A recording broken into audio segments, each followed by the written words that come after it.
नमस्कार मित्रों, पिछली कक्षा में लेसन तो बात कौन चला था आपका कि चट्टानों से संबंधित था, खनिज और आपकी मृदा से संबंधित था। और अब देखो कि मृदा के बारे में पढ़ रही थी कि मृदा आपकी एक प्राकृतिक पिंड होती है।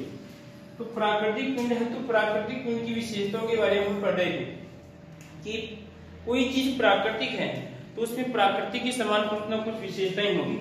प्राकृतिक के समान क्या होगी, कुछ ना कुछ विशेषताएं उसमें होगी। तो कौन कौन सी विशेषताएं होगी देखिए हम। तो पहली बात तो कि कोई भी प्राकृतिक होगा, हमने पढ़ लिया था पिछली कक्षा में कि एक तो क्या आपकी विशेषता की बात करते हैं वो विनाशकारी होना चाहिए। क्या होना चाहिए? विनाशकारी, ठीक है। और उसके बाद में संश्लेषित, क्या होना चाहिए आपका? संस और आपका ये लेशित होना चाहिए, ठीक है। और एक उसमें पाया जाना चाहिए वह परिवर्तनशील का गुण पाया जाना चाहिए। परिवर्तनशील का गुण पाया जाना चाहिए तो हम उससे क्या कर सकते हैं? प्राकृतिक कह सकते हैं। और पिंड और कण का अंतर मैंने कल आपको समझा दिया था। उसके बाद में कि जो मृदा होती है इस मृदा को एक गतिशील पिंड माना जाता है। क्या माना जाता है? गतिशील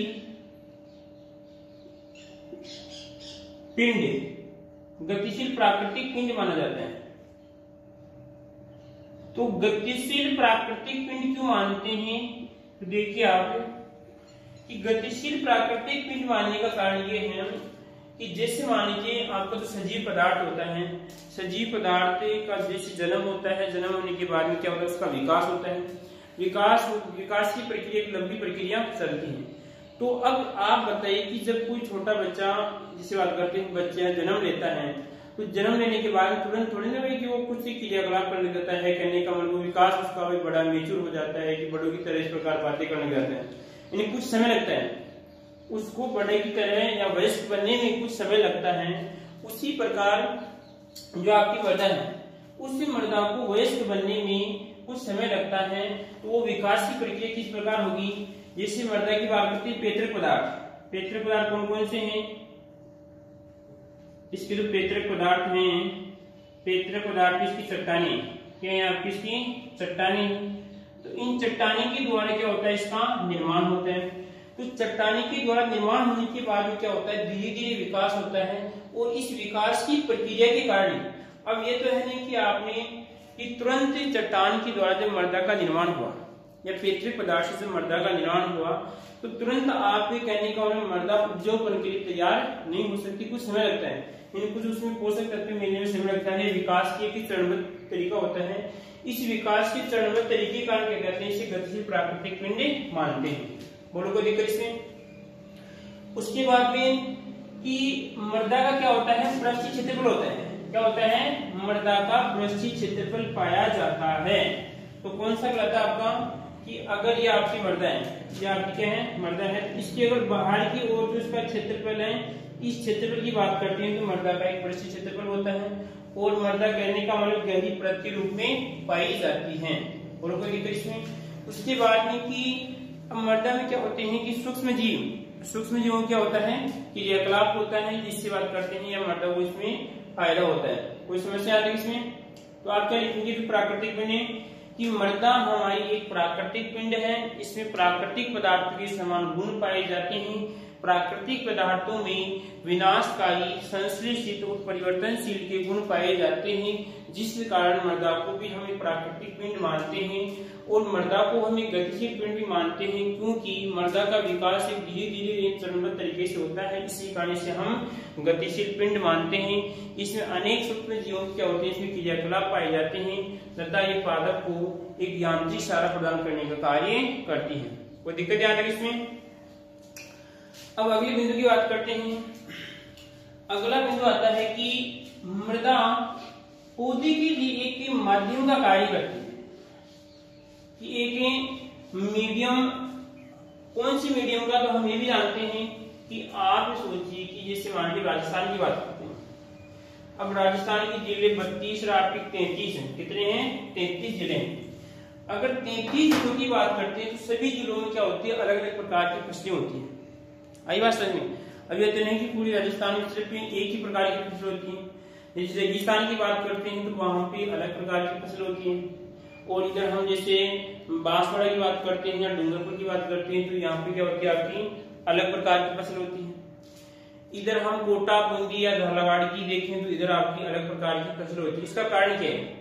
तो जो मृदा क्या करती है कि पादप को अलग अलग मीडियम तैयार करती है, पादप के लिए अलग अलग मीडियम प्रदान करने का क्या करती है, कार्य करती है। मीडियम में क्या क्या होना चाहिए, सीधी सी बात हम देखें कि पादप की वृद्धि के लिए कौन कौन सी विशेषता है। एक तो पानी होना चाहिए, ठीक है, उसके बाद में पोषक तत्व होने चाहिए, और वायु का मतलब ऑक्सीजन होनी चाहिए, ठीक है, और एक हम बात करते हैं कि कुछ यांत्रिक सारा भी क्या करती है, प्रदान करती है। ये 4-5 विशेषताएं क्या करती है, जिसमें है तो क्या करेगा मीडियम की तरह क्या करती है, व्यवहार करती है। अब इस मीडियम के अंदर 3 प्रकार के कार्य बताए गए हैं। कौन कौन से देखो आपको, एक तो हम यहाँ पे आपका जो बिंदु रहेगा आपका कि मृदा पादप के लिए एक माध्यम की तरह कार्य करती है। पादप के लिए एक माध्यम की तरह कार्य करती है, ठीक है। क्वेश्चन आ सकता है कि मृदा पौधे के लिए एक माध्यम की तरह कार्य करती है, इस बात को आपको सिद्ध करना है, ठीक है। तो 3 माध्यम, तो देखो यहाँ पे 3 कारक पाए जाते हैं। एक तो होता है आपका जलवायु, कौन सा होता है आपका, जलवायु कारक। दूसरा कारक है आपका जलवायु कारक है। दूसरे कारक को देखते हैं आपका जीवी कारक।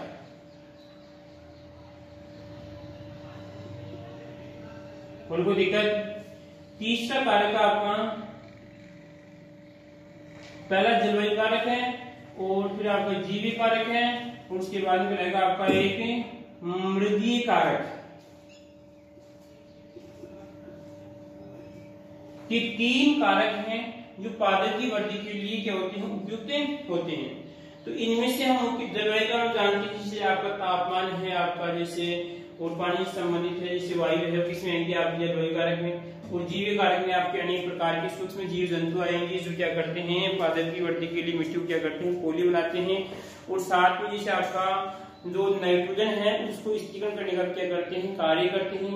और यहाँ पर जो आपके की कठिन पदार्थ है, कठिन पदार्थों को सरल बनाने का क्या करते हैं, कार्य करते हैं। जिससे हम बात करते हैं कि आपका एक जो केंचुआ होता है, केंचुए की बात करें तो केंचुआ क्या करा है यहाँ पर, वो भी क्या करते हैं, जीव कारक है जो पादप के लिए आवश्यक होता है, कठिन पदार्थों को सरल पदार्थों में परिवर्तित करने का कार्य करता है, ठीक है। और कुछ समस्या आ गई इसमें। अब देखो आगे, तो इन तीनों की बात करें कि जलवायु कारक है, जीवी कारक, इसमें से यहाँ पर अध्ययन करेंगे हम मृदीय कारक के बारे में अध्ययन करेंगे। तो मृदीय कारक के बारे में देखें इसमें कि दो तो आपकी इसमें जो मुख्य है वो मृदीय कारक है, क्योंकि मृदा के बारे में हम पढ़ रहे हैं।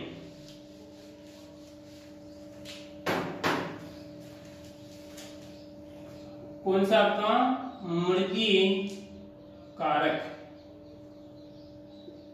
सॉइल फैक्टर, ठीक है। तो मृदीय कारक क्या करता है कि मृदा के अंदर जैसे अनेक भौतिक रासायनिक क्रियाओं द्वारा क्या होते हैं, या मृदा अनेक भौतिक रासायनिक क्रियाओं द्वारा पादप के लिए क्या होती है, तैयार होती है। और प्लस में आपकी पादप को क्या करती है, पोषण प्रदान करने का, जब बात करते हैं जल प्रदान करने का भी कार्य करती है। अब कि जैसे कि इसमें की जो मृदा है कि लगभग 4 प्रकार से, पहले करेंगे इसमें आपका कि एक तो क्या करेगी, पोषक तत्व प्रदान करने का कार्य करेगी। पोषक तत्व प्रदान, पोषक तत्व प्रदान करने का क्या करती है, कार्य करती है, प्रदान करती है, चलिए प्रदान करती है। कोई दिक्कत इसमें? दूसरा जो बिंदु रहेगा आपका,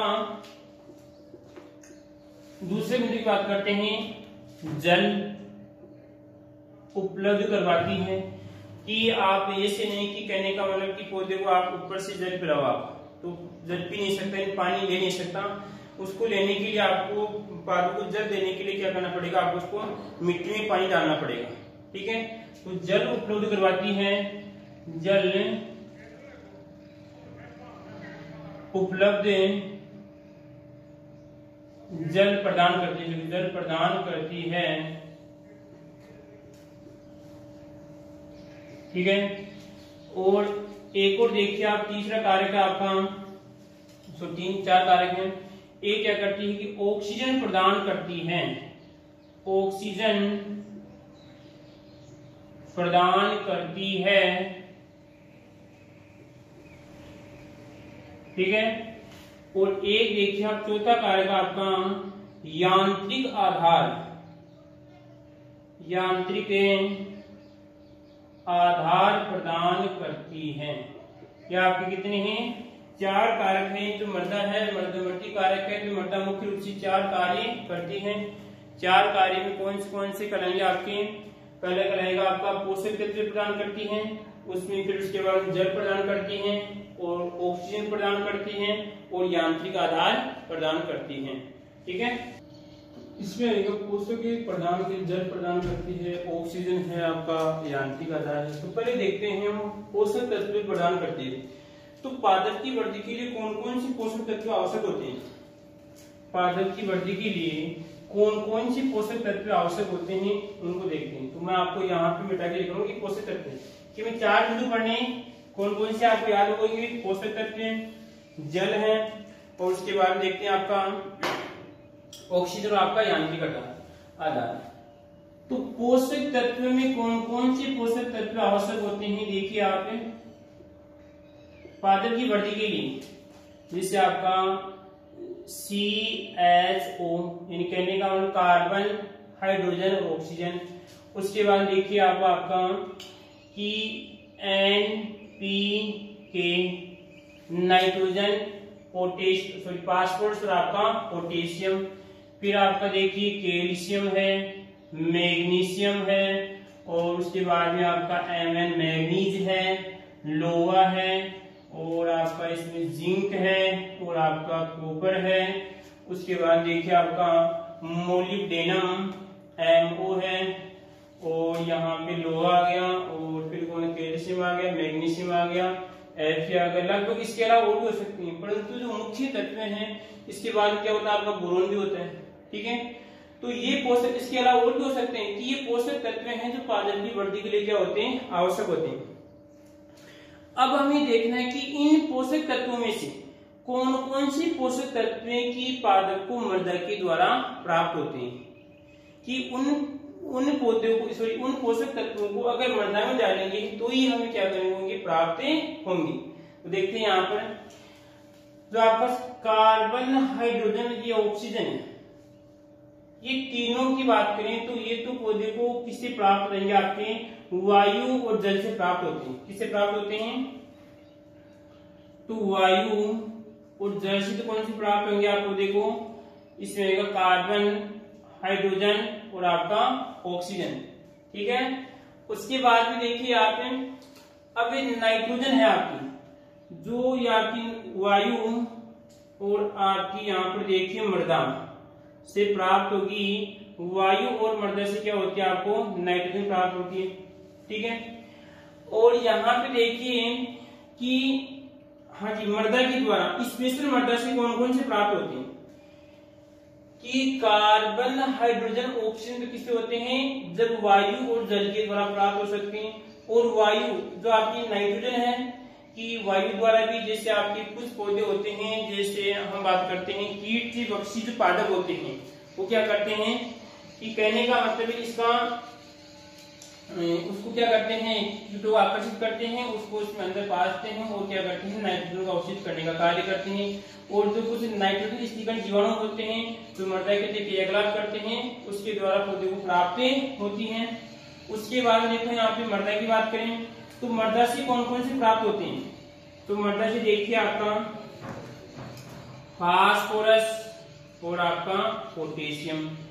ठीक है, उसके बाद देखिए आपका कैल्शियम, और आपका मैग्नीशियम, और यहाँ पर आपका Mn है मैग्नीज, और यहाँ पर आएगा आपका Fe आएगा, और यहाँ पर Zn आएगा, और Cu आएगा, और यहाँ पर आपका Fe आएगा।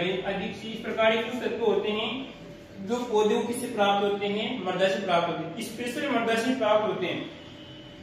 Phosphorus, potassium, calcium, magnesium, manganese, Fe, zinc, copper और आपका आयरन। इसके अलावा आपका जैसे मोलिब्डेनम है, वो भी क्या होता है, इसी से प्राप्त होता है। ठीक है, तो इस प्रकार ये जो तत्व है आपको इस प्रकार याद रखने हैं। आगे वाली जो 3 कारक हैं, 3 आगे वाली कक्षा में क्या करेंगे, हमें अध्ययन करेंगे। ठीक है।